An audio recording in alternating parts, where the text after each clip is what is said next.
সব মোমবাতি জ্বালিয়ে বসে বলার জন্য বলছেন, আমি সত্যি বলতে বলতেই তো আমি দিলাম না। পিপল উইল লাভ ইট।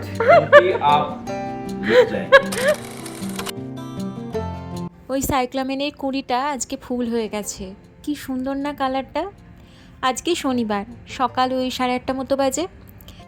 এইটা কালকে আরমান নিয়ে এসেছে, আমাকে দিয়েছে, ইন্ডিয়া থেকেও নিয়ে এসেছে আমার জন্য। চাটা বানানোর সময় মশলাটা এরম কোটার জন্য দরকার লাগে। আমি না এখানে কোনো ইন্ডিয়ান স্টোরে এটা দেখতে পাইনি। আর কেমাটে একরকম পাওয়া যায়, সেটা হচ্ছে মার্বেল পাথরের, কিন্তু ওটা একটু বড় হয়, অতটা বড় আমি ঠিক ইউজ করতে চাইনি, আর একটু মোটা মতোও হয়।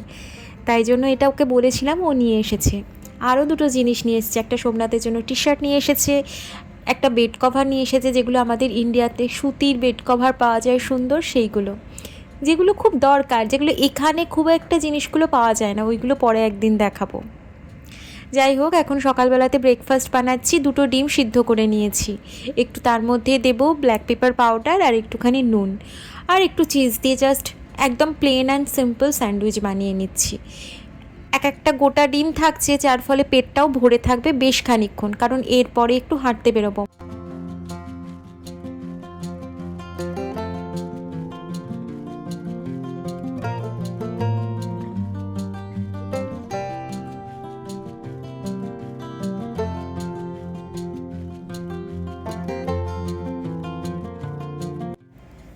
এই কাপ দুটো মনে আছে মৌমিতা দিয়ে দিয়েছিল, আজকে প্রথম এই কাপ দুটোতে চা খাবো।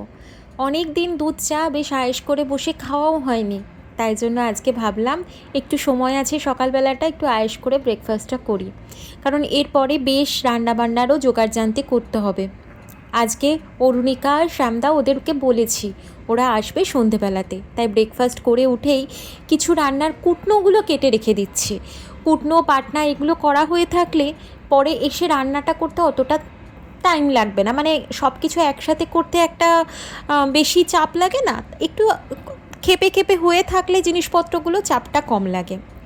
আমি 2 রকমের আলু কেটে রাখছি, একটু আলু পোস্তর আলু আর একটুখানি চিংড়ি মাছের আলু একটু ডুমো ডুমো করে সেটাও কেটে রাখছি। আর ওদিকে আমি মাটনটা হতে দিয়ে দিয়েছি, মাটনের ম্যারিনেশন আমি কালকে রাতেই করে রেখেছিলাম, সেটা আর কি মাটনটা খানিকটা হয়ে থাকবে, দিয়ে ঢাকা দিয়ে চলে যাব, তার ফলে ওই ভাবে ভাবে আরও একটু সেদ্ধ হয়ে যাবে। তারপর বিকেলবেলাতে আর একটুখানি করে নেব। আজকে সন্ধেবেলা ওরা আসবে, তাই হাতে সময় অনেকখানিই আছে। পেঁয়াজটাও কেটে নিচ্ছি, একটু পেঁয়াজ আলু পোস্ত করব, আর এক রকমের পেঁয়াজটাকে মানে ওই চপারে চপ করব, সেটাও করে রাখছি, ওটা আবার চিংড়ি মাছে দেব। তাই সব কিছু একদম রেডি করে তারপর দুজনে একটু হাঁটতে যাব। শনিবারের দিন, আজকে ভীষণ ভালো ওয়েদার, বাইরে একটু না হেঁটে আসলে মনটা ভালো লাগবে না। আমি এখন পোস্তটাও বেটে রেখে দিচ্ছি, যার ফলে মোটামুটি কুটনো কাটা complete, but now complete. Good morning everyone, কেমন আছো তোমরা সবাই? আশা করি সবাই তোমরা খুব ভালো আছো আর আনন্দে আছো। আমরাও বেশ ভালোই আছি। আমি শান্তনী, আমার নতুন একটা ব্লগে তোমাদের সবাইকে স্বাগত জানাই। আজকে শনিবার, সকালবেলা ব্রেকফাস্ট করে নিয়েছি, কুটনোগুলো কেটে নিয়েছি, মাটনটাও হাফ হয়ে গেছে, এখন একটু ঢাকা দিয়ে এসেছি। শেষে একটুখানি দই আর একটুখানি ভাজা মশলা দেবো, মানে গরম মশলা দেবো, দিয়ে তারপর নামাবো। এখন একটুখানি 2-3 ঘন্টা বাইরে থাকবো, ওতে না আর একটু ভাবে ভাবে ভালো সিদ্ধ হয়ে যাবে। আজকে অরুণিকারা আসবে, অরুণিকা আর শ্যামদা ওরা আসবে, তো তাই জন্য একটু অল্প করে রান্নাবান্না করব। আমার না কোমরে একটা খিঁচ ব্যথা লেগেছে, যার জন্য উঠতে বসতে একটু অসুবিধা হচ্ছে। 4 দিন ধরে জ্বালাচ্ছে ব্যথাটা, এখনও ঠিক হয়নি। তাও ওর ওপরই হাঁটছি, যাতে মানে বলে না ব্যথায় ব্যথায় আস্তে আস্তে ঠিক হয়ে যাওয়ার মতো। তো এখন যাচ্ছি নিচে, এখন উলওয়ার্স থেকে একটুখানি চিংড়ি মাছ কিনে নিয়ে আসবো, চিংড়ি মাছের তরকারি করবো। তো চলো। আর এই জামাটা দিয়েছে সোমনাথকে আরমান নিয়ে এসছে এই জামাটা, তো এটাই ও পরেছে। এখানে কেউ মুভ করলে জিনিসপত্র এইরকম ফ্রি অফ কস্ট অনেককে দিয়ে দেয়। এই যেমন এই কার্টুনটার মধ্যে অনেক কিছু জিনিসপত্র ছিল, এই রাইস কুকারটাও ছিল, যে ওখানে লিখেই দিয়েছে যে ফ্রি অফ কস্টে যে কেউ এটা নিয়ে যেতে পারে, কোনো দ্বিধা করতে নেই। এরকম অনেক জিনিসই কেউ মুভ করবার সময় এরকম রেখে যায়, যে কেউ ওটা নিয়ে নিতে পারে। যেমন আমরা ফেরার সময় দেখলাম ওর মধ্যে অনেকগুলো জুতো নেই, এরকম ডাম্প ইয়ার্ডেও রেখে দেয়, বা এরকম ফ্ল্যাটের সামনে রিসেপশনের সামনে যেখানে সবাই দেখতে পাবে সেরকম জায়গাতেও রেখে দেয়। আমরা বেরিয়েই রাস্তাটা ক্রস করে দেখলাম এখানে অনেক স্ট্রবেরি দিচ্ছিল, তাই জন্য দুজনে দুটো বাটি স্ট্রবেরিও খেলাম। স্ট্রবেরিগুলো ভীষণ ভালো ছিল। মেলবোর্নে এরকম রাস্তাতে মাঝে মধ্যে কিছু না কিছু ইভেন্ট চলে, কিছু না কিছু ফ্রিতে জিনিসপত্র দেয়। আর আমরা বাঙালিদের মনটা একটু ফ্রিতে কিছু জিনিস পেলে কী আনন্দ হয়, অ্যাটলিস্ট আমার তো ভীষণ আনন্দ হয়।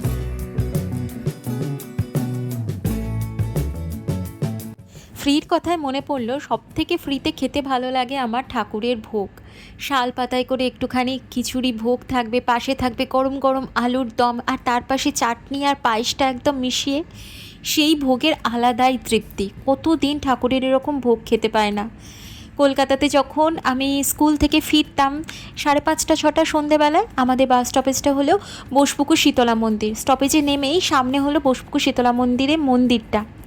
তো ওখানে সপ্তাহের যে কোনো একটা দিন ভোগ দিত সন্ধেবেলাতে, আর আমি লাইনে দাঁড়িয়ে পড়তাম আর হাতে করে শালপাতায় করে ওই ভোগটা নিয়ে বাড়ি ফিরতাম। সবাই কি আনন্দ করে ভাগ করে ওইটুকু ভোগই সবাই মিলে খেতাম। আমার শ্বশুরমশাই আর আমি এইসব ব্যাপারে ভীষণ এক্সপার্ট। বাবাও আমার জন্য এরকম নিয়ে আসতো, যেহেতু আমি খুব খেতে ভালোবাসতাম। তারপর আস্তে আস্তে যেন সোমনাথকেও দেখতাম ওইসব লজ্জা কাটিয়ে, ও কোনো দিন অফিস থেকে ফিরছে যখন, টাইমিংটা হয়তো ও টাইমিংয়ে দিচ্ছে, ও তখন নিয়ে আসতো। এইসব ভাবলে কলকাতার কথা খুব মনে পড়ে, বাড়ির কথা খুব মনে পড়ে। আর আমাদের কালনার ওখানে তো মাঝে মাঝে বিভিন্ন জায়গাতে ঠাকুরের ভোগ দেয়, কারণ ওখানে মন্দিরে ভর্তি। আর আমার মা স্কুল থেকে ফেরার সময় ওখান থেকে ভোগ নিয়ে আসতো, মায়ের থেকেই এসব জিনিস পাওয়া। যাই হোক, গল্প করতে করতে চলে এসেছি আমরা ডকল্যান্ডসটা ঘোরাও হয়ে গেছে। এখন ডকল্যান্ডসের এই স্পাইস ল্যাব ইন্ডিয়ান গ্রসারিটাতে ঢুকি। চলো, একটু কাসুন্দি নেওয়ার ইচ্ছা ছিল, কিন্তু কাসুন্দি পেলাম না। তবে দেখো, এখানে না মিক্সার গ্রাইন্ডার এখন পাওয়া যায়, তাই ইন্ডিয়া থেকে বয়ে বয়ে আনার কোনো দরকার নেই। দামগুলোও আমি ওর সাথে সাথেই ভিডিওর সাথে সাথেই নিয়ে নিলাম, দেখে নিতে পারো। হকিংসের প্রেশার কুকার বিভিন্ন সাইজের রয়েছে, 1.5 লিটার, 3 লিটার, 5 লিটার, সমস্ত সাইজের প্রেশার কুকার হকিংসের পাওয়া যায়। ইভেন দামটা এখানে হয়তো $50 তুমি একটা 1.5 লিটারের হকিংসের প্রেশার কুকার পাচ্ছ সিটিতে, কিন্তু তুমি যদি সিটি থেকে একটু দূরে যাও এর থেকেও কমে $30-40 পেয়ে যাবে। তাই প্রেশার কুকারও যদি বয়ে নিয়ে আসতে না চাও, এখানে কিন্তু পাবে, চাপ নেই। এখানে দেখলাম রুমালি রুটি বিক্রি হচ্ছিল ফ্রোজেন, কখনো দেখিনি, কোনো একদিন কিনবো। এরপর আমরা ওই হেরিটেজ ট্রামটাতে উঠে পড়েছি একটুখানি সিটিটা ঘুরবো বলে। দেখো, এই ট্রামটাতে আজকে খুব ভিড় ছিল, বাইরেও অনেক মানুষ লাইন দিয়ে দাঁড়িয়ে আছে ট্রামটাতে ওঠার জন্য। ভেতর থেকেও অনেকে নামলেন, কিন্তু কেউ কোনো ঠেলাঠেলি করলেন না, কিচ্ছু না, ধীরে সুস্থে সবাই নামলেন। তারপর লাইন দিয়ে যারা বাইরে দাঁড়িয়েছিলেন তারা প্রত্যেকে উঠলেন। এটাই কিন্তু এখানকার নিয়ম। তার জন্য কিন্তু ট্রামটাও অতক্ষণই দাঁড়িয়ে থাকলো, সবাইকে নিয়ে তারপরে ট্রামের দরজা বন্ধ হলো।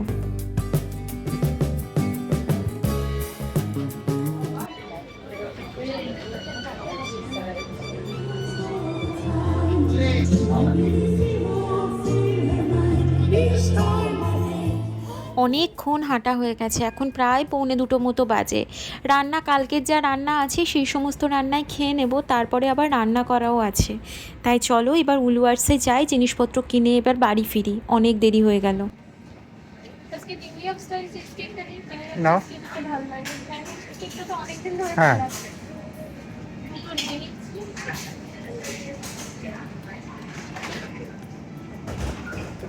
চলো তাড়াতাড়ি জিনিসগুলো করে নিই। এবার দুধের জায়গাটাতে যাব, আর চলো মাছের জায়গাটা, চিংড়ি মাছের জায়গাটা। দেখেছো, আমি এখনও খুঁড়িয়ে খুঁড়িয়ে হাঁটছি। এরপরে মানে এই শনিবার দিনের পরে রবিবার দিন থেকে আমি আর পা ফেলতে পারছিলাম না। আজকে যেমন অনেকটা ভালো আছি, আজকে ব্লগটাও এডিট করছি, কিন্তু এর মাঝখানে আমি বেশ ভুগলাম, তাই জন্য ব্লগ শ্যুটও করা হয়নি। আজকে ব্লগটা দিচ্ছি তোমাদের, শনিবারের ব্লগটা, কারণ আমার এই পরপর একদম রেস্ট না নিয়ে হাঁটা চলা করাটাই উচিত হয়নি। একটু রেস্ট নেওয়ার দরকার ছিল, যেটা আমি বুঝতে পারিনি। আমি আসলে এক জায়গায় বসে থাকতে পারি না, আমার বসে থাকতে খুব কষ্ট হয়, খালি মনে হয় এই কাজটা করি ওই কাজটা করি, তাই জন্য।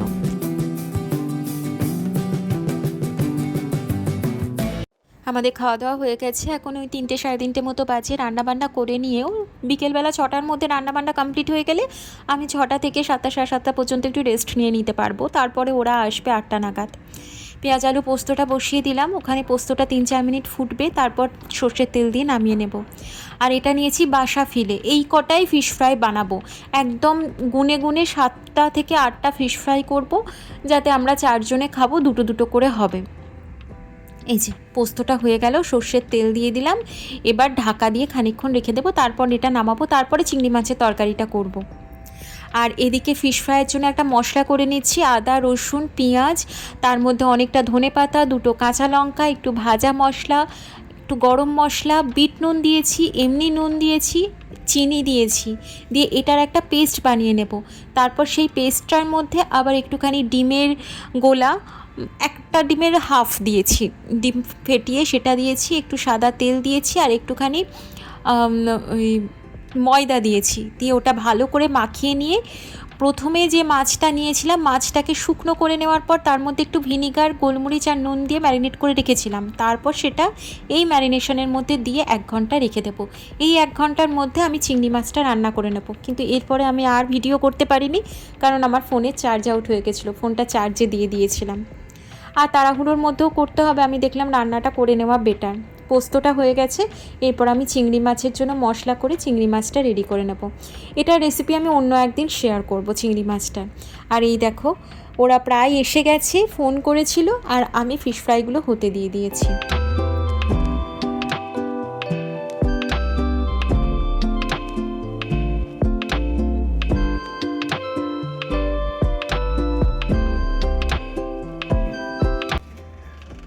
উমেনজিকা। আমার ফ্ল্যাটের কথা মনে পড়ে গেল। छोले बनाया था। আচ্ছা, আমার ওই কি বলে সিটির বাড়ির কথা মনে এসে গেল, মানে আমার না, কিন্তু তোমারটা সিটির ইয়ে থেকে আরো বেশি লোক। ফিশ ফ্রাই আছে, ঠিক আছে।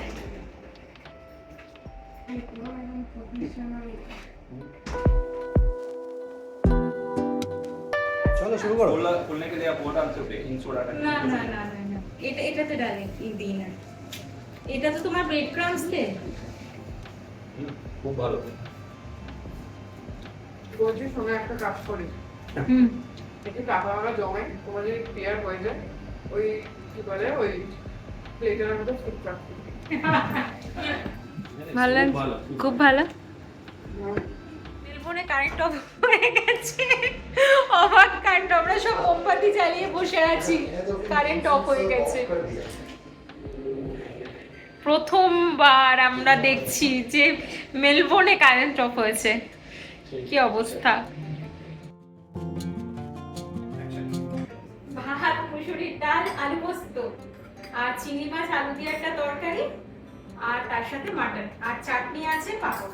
বাহ, আমি যতই এখন হাসি মুখে করি না কেন, আমার কেমন একটা প্যালপিটেশন হচ্ছিল, মানে খাবারটা রেডি করার সময় আলো না হলে হয়, বাড়িতে গেস্ট এসেছে, তাদের খেতে দেওয়ার সময় রাত্রিবেলা 10:30টার সময় কারেন্ট গেছে অফ হয়ে। আর এখানে অদ্ভুত একটা ব্যাপার দেখলাম, কারেন্ট ছাড়া গ্যাসটা কিন্তু অটোমেটিক জ্বলে না, লাইটার দিয়ে জ্বালাতে হয়। গ্যাসের মধ্যে গরম করে করে খাবারগুলোকে গরম করতে হলো, আর তবে খেতে বসলাম, গরম করা হয়ে গেল যখন, তখন কারেন্টটা চলে এসেছে। আচ্ছা, আমি কি একটুখানি কাঁচা লঙ্কা দিয়ে দেবো তোদের? না, আমাদের আলু পোস্তটা হচ্ছে একটা ইমোশন। इसके लिए कितनी बार बनाते हो? হ্যাঁ, ও বলছিল যে দারুণ দারুণ দারুণ, ये টু গুড। शायद अभी सूटकेस लेके इधर आने वाले हैं। रहने के लिए। Very good.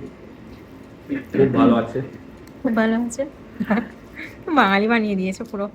এই চিংড়ি মাছ আলুর তরকারিটা ভীষণ ভালো হয়েছিল, এটার রেসিপি আমি শেয়ার করব নেক্সট কোনো ভিডিওতে অবশ্যই। পুরো টিপিক্যাল যে বিয়ে বাড়িতে যে চিংড়ি মাছের যে টেস্টটা আসে, তুমি শেয়ার করেছো? না, उसका রেসিপি बोलने শেয়ার का করি। तरीका बहुत सही है। वो ट्रैवल करके सब करता है, तो वो एक वर्ड यूज करता है जायका। আচ্ছা, जो जायके में इसका मजा है, जो ये मसाले जब हमारे जीभ को छूते हैं तो मानो ऐसा लगता है कि मन खुश हो गया। ভালো লেগেছে। না না, কি বলে, ঝরে ঝরে পড়ছে, ঝরে ঝরে পড়ছে। पूरी बाबा की भालो। ফাটাফাটি ফাটাফাটি হচ্ছে। বলার জন্য বলছি না, আমি সত্যি বলছি, দারুণ দারুণ দারুণ হচ্ছে, ঠিক আছে, ওটা দারুণ হচ্ছে, বাট এইটা খেয়ে হ্যাঁ, আমি তোমাকে বলছি এইটার রেসিপি তুমি যদি না দিয়ে থাকো, you should give this recipe, people will চিংড়ি মাছের চিংড়ি recipe? মাছের আলু চিংড়ি, হাই ভগবান, এটার রেসিপি তো আমি দিলাম না। পিপল উইল লাভ ইট। ये जरूरी नहीं है कि कौन सा अच्छा है, ये बोलो कि जिसने बनाया है वो Exactly, इंसान ही बहुत अच्छा है, ওইটাই कि বলছি, कोई হ্যাঁ। भी डिश खराब हो Exactly, ही नहीं হ্যাঁ। सकती। হ্যাঁ, ব্যাপারটা হচ্ছে যে ভালোবেসে করা একটা করে করা একটা बिल्कुल। ওইটা, হ্যাঁ जो তাই না? सीक्रेट इंग्रेडिएंट होता है वो प्यार होता है। এক্স্যাক্টলি। খাওয়া দাওয়ার পর অনেক রাত পর্যন্ত আমরা মনোপলি খেললাম। অরুণিকা প্রথমবার খেললো, ও তো ভীষণ নেশা ধরে যাওয়ার মতো দু রাউন্ড আমরা খেললাম। तुम कर सकते हो। करो? मुझे वो स्काई दे दो, 3 स्काई। तो मेरा फिर से हो रहे बताऊं कम्युनिटी चाहिए আমি তো বাড়িই বসাতে পারিনি। চা পড়েছি তোমার ওটাই দেখো কত সালামান্ডার প্লেসে দেখো তো একটা বাড়ি 30 30 টাকা তোমার প্রচুর টাকা এখন। 10 এটা আমার ঘর। 680 सॉरी 671। হ্যাঁ, অ্যানাউন্স। नमस्कार, आदाब, सत श्री अकाल। मेरा नाम श्याम है और आज मोनोपोली ऑस्ट्रेलिया एडिशन का मैं सबसे पहला शख्स हूँ जो बैंकरप्ट हो चुका है। एक ऐसा वक्त था जब मेरे पास 3 प्रॉपर्टी के 2 सेट्स थे। हाँ, इसमें ही बैंकक्रप्ट हुए। एक महिलाओं के साथ मिलकर एक डील किया मैंने, और ये बहुत ही बड़ी सीख है मेरे लिए और सब लोगों के लिए कि महिलाओं के साथ कभी मत कीजिएगा क्योंकि आप लुट जाएंगे। नमस्कार। মানে এই ইয়েলোটা কখন হলো নিচে যখন আমি তুই আমি যখন- ব্লুটা নেবো, ऐसा हुआ ना मेरा अभी ये बन गया, क्या बोलते हैं उसको, होटल बन गया। एक और बहुत ही जरूरी, তুমি জিতে গেছো আমি সেকেন্ড ও থার্ড আমি first from the last. Centrally ওরা গাড়িটা পার্ক করে রেখেছে, তাই জন্য আমরা একটু হেঁটে এসেছি নিচে। বেশ সুন্দর একটা সময় কাটলো, একটা ইভেন্টফুল দিন কাটলো আজকের দিনটা। আমার মানুষকে এরকম রান্না করে খাওয়াতে খুব ভালো লাগে, কারণ শেষ পর্যন্ত ওদের মুখের হাসিটাই আমার সমস্ত পরিশ্রমের সার্থকতা। তো চলো, আজকের ব্লগটা আমি এখানেই শেষ করছি। যদি কিছু ভালো লেগে থাকে, ছেড়ে যাওয়ার আগে অবশ্যই চ্যানেলটা সাবস্ক্রাইব করো, লাইক করো আর কমেন্ট করে আমার পাশে থেকো। দেখা হচ্ছে নতুন একটা ভিডিওর সাথে, নতুন একটা দিনের সাথে। ততদিন পর্যন্ত সবাই ভালো থেকো, সুস্থ থেকো। আজ আসি, টাটা, গুড নাইট।